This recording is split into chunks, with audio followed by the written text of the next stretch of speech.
Hello guys, welcome back to our channel Anita বিশ্বাস। তো তোমরা সবাই কেমন আছো? আশা করি তোমরা খুব ভালো আছো, আর আমি তো অনেক ভালো আছি। তো অনেক দিন পরে ভিডিও দিচ্ছি। আর এরকম এদিকে আমি মাঠে এসেছি।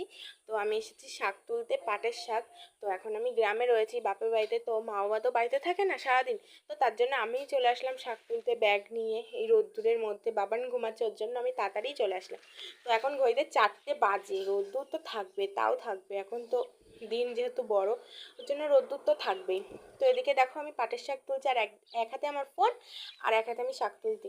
তো চলো আমি শাকটা তুলে নিই, তারপর তোমাদের সাথে কথা বলছি। তো গাইজ দেখো, আমি এক ব্যাগ শাক তুলে ফেলেছি। তো আমার শাক তোলা হয়ে গেছে। তো চলো পরে কথা বলছি তোমাদের সাথে বাড়ি গিয়ে। তো গাইস আমি এদিকে বাড়ি যাইনি, একটু মাঠেই বসে পড়লাম, সুন্দর হাওয়া দিচ্ছে। তো তার জন্য তো চলো বাড়ি গিয়ে তারপর তোমাদের সাথে কথা হচ্ছে। তো গাইস আজকের ভিডিওটা এখানেই শেষ করছি। আর তোমাদের যদি ভিডিওটা ভালো লাগে তাহলে লাইক কমেন্ট করে দিও। আর যারা যারা আমার চ্যানেল নতুন তারা তারা সাবস্ক্রাইব করে দিও। আর যারা যারা ফেসবুক থেকে দেখছো তারা পেজটাকে ফলো করে দিও। তো বাবাই দেখা হচ্ছে নেক্সট ভিডিওতে। ততক্ষণ ভালো থেকো, সুস্থ থাকো, নিজের খেয়াল রেখো।